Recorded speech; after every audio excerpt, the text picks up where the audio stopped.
Je te retrouve avec beaucoup de plaisir afin qu'ensemble nous puissions continuer d'avancer sur ce magnifique récit. Aujourd'hui, nous voyons d'autres fils et la guerre. Juste avant d'aborder ce thème intéressant, je t'invite à te joindre à moi pour la prière. Notre Seigneur et notre Dieu, nous continuons de nous tenir à l'ombre de tes ailes afin de grandir dans la connaissance de la vérité. Merci pour le bonheur de te connaître. Merci pour la vie que nous avons en Jésus. Que le Saint-Esprit nous éclaire, qu'il nous guide.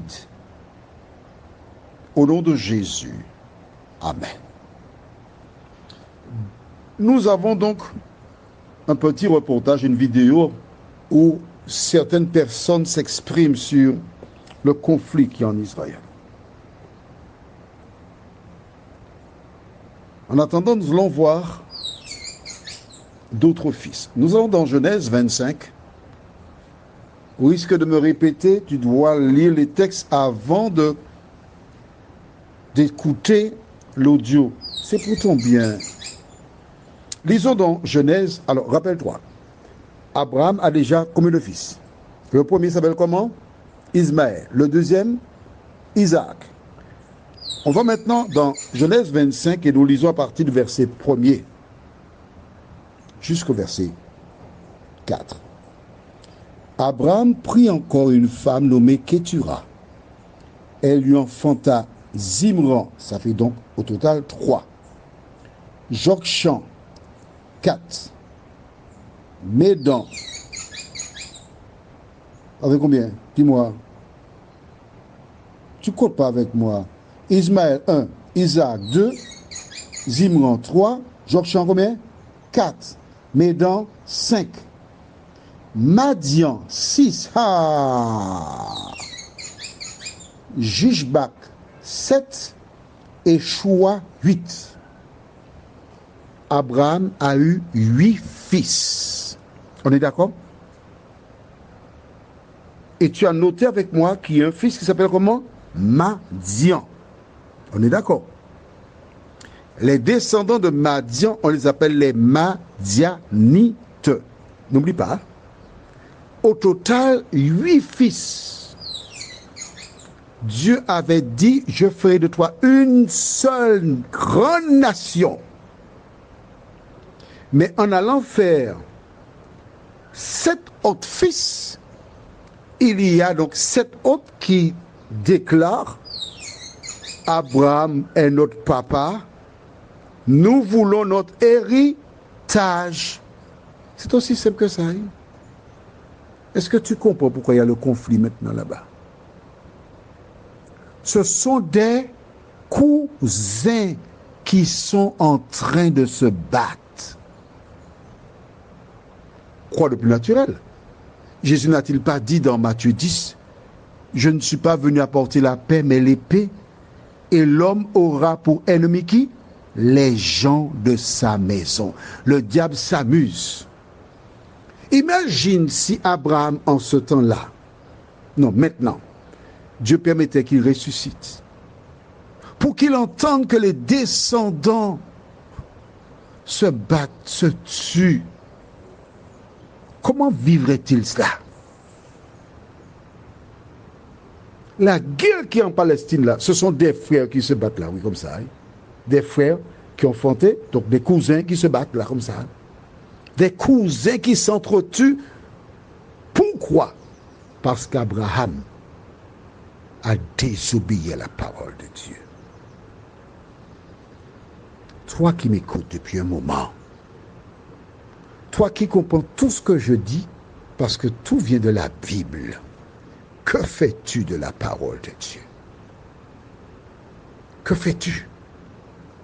Abraham a fait à sa tête. Le résultat, c'est ce qui se passe sous tes yeux. Mais bien, alors Abraham a donné naissance à Isaac, d'accord? Isaac donna naissance ensuite à des jumeaux, au moins, ce sont les deux qui sont mentionnés, Ésaü et Jacob. Jacob donna naissance à 12 fils qui devinrent les 12 tribus d'Israël. Nous verrons progressivement comment ils ont fait du chemin. Maintenant, nous allons au livre de Juges. Les enfants d'Israël, c'est venu un peuple puissant, nombreux, ils sont en train de vivre.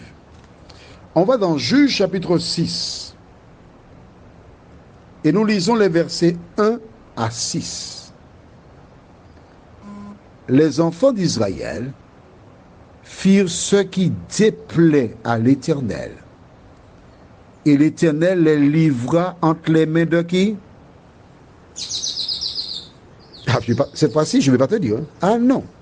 Même si tu me supplies, je ne vais pas te dire. Je t'ai déjà dit, il faut avoir la Bible pour lire. Tant pis pour toi. Pendant 7 ans, la main de fut puissante contre Israël. Pour échapper à les enfants d'Israël se retiraient dans les ravins des montagnes, dans les cavernes et sur les rochers fortifiés. Quand Israël avait semé, montait avec Amalek et les fils de l'Orient et il marchait contre lui. Il campait en face de lui, détruisait les productions du pays jusque vers Gaza et ne laissait en Israël ni vivre, ni brebis, ni bœufs, ni ânes, car ils montaient avec leurs troupeaux et leurs tentes. Ils arrivaient comme une multitude de sauterelles. Ils étaient innombrables, eux et leurs chameaux, et ils venaient dans le pays pour le ravager. Israël fut très malheureux à cause de et les enfants d'Israël crièrent à l'Éternel. Tu vois, la guerre qui est actuellement là, c'est pas nouveau.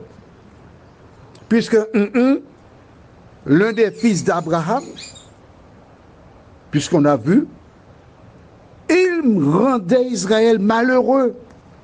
Quand il montait, que faisait-il? Alors dis-moi, verset 4.